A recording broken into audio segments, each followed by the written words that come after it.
बिस्मिल्लाहिर्रहमानिर्रहीम। अस्सलाम वालेकुम नाज़रीन। एक नए प्रोग्राम के साथ मैं हूं आपका होस्ट तारिक चौधरी। नाज़रीन, इस वक्त हम बात करेंगे कि रात के लाहौर में सियासी क़यादत के दरमियान जुडिशल रिफॉर्म्स के हवाले से जो इत्तफ़ाक़ राय पैदा किया गया, उसमें आइनी बेंच बनाने पर बात हुई। आइनी अदालत को इस तजवीज़ जो थी वो उसको आउट कर दिया गया, लेकिन आइनी बेंच किस तरह से बनेगा, ये बड़ी इंटरेस्टिंग सूरत हाल है। हम आपको बताएंगे कि इस मामले में पीटीआई का अब तक वो क्या पॉइंट ऑफ व्यू है। हमारे साथ रहिए, हमारा चैनल सब्सक्राइब कीजिए ताकि आप तक लेटेस्ट इंफॉर्मेशन पहुंचती रहे। तो नाज़रीन, सबसे पहले आपके साथ डिस्कस करते हैं कि रात गए लाहौर में जो एक क़यादत, सियासी क़यादत, उनके दरमियान जो मशावरत हुई, जिसमें मौलाना फजलुर रहमान थे, सदर आसफ अली जरदारी थे, मियाँ नवाज शरीफ थे और दूसरे जो अहम उनके पार्टी के अरकान जिसमें शामिल थे, उनके लीगल माइंड्स वहाँ पर बैठे हुए थे। तो एक विन विन सिचुएशन जो थी, उस पर ये क़यादत जो थी उन्होंने इत्तफाक किया। और विन विन सिचुएशन ये थी, उन्होंने कहा कि अगर आईनी अदालत बनाई जाएगी तो इससे बहुत ज़्यादा मसाइल क्रिएट होंगे, वकला जो हैं वो इसके खिलाफ एहतजाज करेंगे, पीटीआई ज़ाहिर बात इसके खिलाफ एहतजाज करेगी, और चूंकि वो उसमें फिर अगर काजी फाइसा को लेके आते हैं तो उस पर बहुत बड़ा एक एतराज़ आएगा। मौलाना फजलुर रहमान, उनकी बड़ी एक स्टैटिक कंडीशन थी, वो कहते थे जी कि काजी फाइज ईसा जो हैं उनको नहीं आना चाहिए, पर्सन स्पेसिफिक जो अमेंडमेंट है वो किसी सूरत नहीं हो सकती। तो रात के उन्होंने इसी बात पर जोर दिया। इससे पहले भी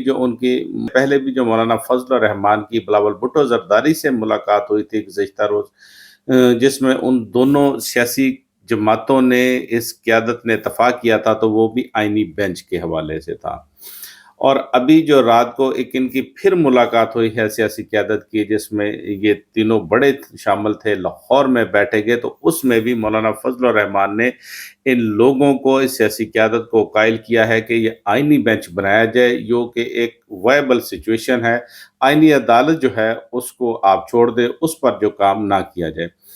अब नाज़रीन, आईनी बेंच बन रहा है और इसमें आपका एक तो ये बात आपके साथ क्लियर करते चलें, ये जो अब सूरत हाल डेवलप हो रही है, इसमें चीफ जस्टिस काजी फाइज ईसा, अब उनकी जो गुंजाइश है वो ख़त्म हो गई है। अब लगता ऐसे ही है कि काजी फाइज साहब 25 अक्टूबर को वो रिटायर्ड होकर घर चले जाएंगे और उसके बाद उनकी जो अपॉइंटमेंट है वो नहीं हो सकेगी, क्योंकि सुप्रीम कोर्ट ऑफ पाकिस्तान यहीं से एक आईनी बेंच बनेगा जो कि आईनी मामलात और आईनी मुकदमात की समाअत करेगा। और ज़ाहिर बात है कि सुप्रीम कोर्ट ऑफ पाकिस्तान के जजेस की जो मुलाजमत है उसको नहीं बढ़ाया जा रहा है। ये 65 साल है और 65 साल होते हुए चीफ जस्टिस काजी फाइसा जो है वो घर चले जाएंगे। और चूंकि अब नई आईनी अदालत भी नहीं बन रही, और इसलिए चीफ जस्टिस दोबारा उसको तैनात भी नहीं किया जाएगा। चीफ जस्टिस काजी फाइसा, जिन्होंने वो अपने फैसले दिए, अपने पूरे टर्न्योर में फैसले दिए, पाकिस्तान तहरीक इंसाफ को उन पर बड़ा इतराज़ रहा है। और लगता यह है कि जो मौलाना फजलुर रहमान, उन्होंने जो कायल करने की कोशिश की रात को आसफ अली जरदारी और नवाज शरीफ, जिस पर उन्होंने एक कंसेंसस जो डेवलप होता हुआ उनका नजर आया, जिसमें उन्होंने कहा जी कि हमारी इस मामले पर जुडिशल रिफॉर्म्स के हवाले से एक कंसेंसस जो है वो पैदा हुआ है, तो उसमें तो फिर यही है कि आईनी अदालत चूंकि नहीं बन रही, इसलिए काजी फाइसा जो है वो बिल आखिर वो घर जा रहे हैं। अब नाज़रीन, आपको बताते चलिए अब इसमें सूरत हाल क्या डेवलप हो रही है। तो ये कि जुडिशल रिफॉर्म्स के हवाले से इन पर तीनों जो बड़े हैं, जो सियासी क़यादत है, इन्होंने ये रात को कहा है, उन्होंने कहा जी कि हमारे दरमियान जो चीज़ें हैं वो तय पा गई हैं। तो उसमें यह है कि जुडिशल रिफॉर्म्स के हवाले से तो मामला तय पा गए हैं, और दूसरा ये है कि कुछ दूसरे जो मामलात हैं जिसमें ख़ास तौर पर फ़ौजी अदालतों का क़याम है, और फ़ौजी अदालतों को क़याम के हवाले से इन पर कोई इत्तफ़ाक़ राय नहीं पाया, जिस पर मौलाना फजलुर रहमान रज़ामंद नहीं है। और उनको पता है ज़ाहिर बात, मौलाना फजलुर रहमान के साथ जो पीटीआई है वो भी किसी तौर पर इस पर रज़ामंद नहीं होगी। तो बहरहाल ये एक जो जुडिशल रिफॉर्म्स के हवाले से जो बात हो रही है, तो जुडिशल रिफॉर्म्स में अब ये है कि सुप्रीम कोर्ट ऑफ पाकिस्तान में उसके जो जजेस हैं उनके अंदर से ही एक आईनी बेंच बनाने पर बात हुई है कि एक आईनी बेंच कायम कर दिया जाए। लेकिन अब आईनी बेंच किन जजों पर मुश्तमिल होगा, इस बारे कहा जा रहा है जी कि एक जुडिशल कमीशन जो है वो उसको दोबारा से बनाया जाए, और उस हवाले से जो 19वीं आईनी तरमीम हुई थी उसको अब जो है उसको ख़त्म किया जाए। अब 19वीं आईनी तरमीम जो थी, وہ جو امینڈمنٹ ہوئی تھی اس میں جو تبدیلی ہوئی تھی اب اس کو ریپلیس کیا جائے اور ایک جوڈیشل کمیشن ایسا بنایا جائے جس میں کچھ گورنمنٹس کے لوگ ہوں، ججز ہوں، اور وہ جو جوڈیشل کمیشن ہوگا پھر وہ ایک آئینی بینچ بنائے۔ اور آئینی بینچ میں ظاہری بات ہے گورنمنٹ کا پرابلم یہ ہے کہ انہوں نے اپنے معاملات کو دیکھنا ہے۔ گورنمنٹ چاہتی ہے کہ آئینی بینچ میں وہ جو ججز ہوں تو انہی ججز میں سے، لیکن ایسے ججز ہوں جو کم از کم یہ ہے کہ ان کا جو ایک پوائنٹ آف ویو ہے یا ہم خیال جو ججز ہیں وہ چننا چاہتے ہیں۔ یہ ایک بڑی عجیب سی صورتحال ہے۔ جب اگر آپ آئینی بینچ بنانا چاہتے ہیں تو کون سے ایسے ججز ہوں گے جن کو آپ لیں گے؟ ایک تو ان کا یہ کہنا ہے کہ جو سینئر ججز ہیں ان پر یہ آئینی بینچ نہ ہو، بلکہ اس کے اندر سے ہی سپریم کورٹ کے ججز میں سے ہی ایک آئینی بینچ ہو، کیونکہ اس بارے جو گورنمنٹ کو اعتراض ہے اگر وہ لیتے ہیں، انہوں نے پتہ ہے کہ سب سے جو سینئر موسٹ جج ہیں وہ جسٹس منصور علی شاہ ہیں، اور جیسا کہ گورنمنٹ جو ہے اب وہ لگتا ہے کہ جسٹس منصور علی شاہ ان کا نوٹیفکیشن کرنے جا رہی ہے۔ جسٹس منصور علی شاہ کی وہ پوزیشن کے حوالے سے اب اس کو وہ ٹچ نہیں کریں گے، وہ ان کا نوٹیفکیشن کریں گے، لیکن گورنمنٹ اپنے معاملات بھی دیکھنا چاہتی ہے۔ گورنمنٹ جو ہے ان کا اب یہ ہے کہ جسٹس منصور علی شاہ اور ان کے ساتھ جو سینئر ججز ہیں ان میں جسٹس منیب اختر ہیں، جسٹس یحییٰ آفریدی ہیں، اس کے پاس جسٹس معین الدین ہیں اور جسٹس جمال خان مندوخیل ہیں۔ یہ 5 سینئر ججز ہیں۔ اگر ان سینئر ججز میں سے آئینی بینچ بنایا جاتا ہے تو ظاہری بات ہے گورنمنٹ جو ہے اس کو پھر وہ اعتراض ہوگا کہ جسٹس منیب اختر ان کو وہ نہیں چاہتے کہ کسی طور پر اس بینچ میں شامل ہوں، اور اگر 2 مزید سینئر جج ہوں جن میں سے جسٹس محمد علی مظہر یا جسٹس عائشہ ملک اس میں شامل ہوں گی تو وہ 7 یہ سینئر ججز ہوں گے۔ تو ایک تو یہ تجویز جو ہے وہ یہی ہے کہ جوڈیشل کمیشن بنایا جائے۔ جوڈیشل کمیشن جو ہے وہ اپنی مرضی سے انہی ججز میں سے ایک آئینی بینچ بنا دے جو کہ آئینی معاملات کو سنے، اور پھر اسی طرح سے ایک جو ہے اس کی اپیل جو ہے وہ اس کے لیے ایک آئینی بینچ وہ بنا دیا جائے جس میں پہلے 5 ججز ہوں یا 7 ججز اس میں پھر بنا دیا جائے۔ بہرحال یہ ایک سچویشن ہے جو ابھی ان کے درمیان ڈسکس ہوئی ہے، ڈیولپ ہو رہی ہے۔ اس پہ مولانا فضل الرحمان جو ہیں انہوں نے اسلام آباد میں پی ٹی آئی کے ساتھ مذاکرات کرنے ہیں آج، جیسے کہ وہ